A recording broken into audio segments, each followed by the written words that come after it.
आव्हाड यांच्या कार्यालयाच्या जवळ भीषण अपघातात 3 पुरुष 1 महिला जागीच ठार. खामगाव पंढरपूर पालखी महामार्गावर तेलगावजवळ भीषण अपघातात 4 ठार.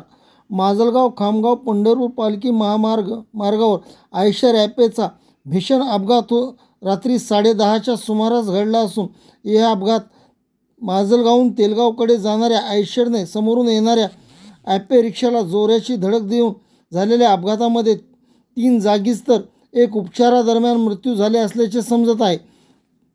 तर माजलगावहून तेलगावकडे जाणाऱ्या आयशरने समोरून येणाऱ्या ॲपे रिक्षाला जोराची धडक होऊन समोरासमोर झालेल्या अपघातात शेख मोईज एजाज 25 वर्षे राहणार सिरसाळा, सय्यद फारुख चांद वय 55 वर्षे राहणार भाटवडगाव, सय्यद शबाना फारुख वय 50 वर्षे राहणार भाटवडगाव हे अपघातात जागीच ठार झाले. तर माजलगाव येथील संजीवनी हॉस्पिटलमध्ये उपचारादरम्यान जे आहे सय्यद फैजान रफिक हे उपचारादरम्यान मृत्यू झाले असल्याचे समजत आहे.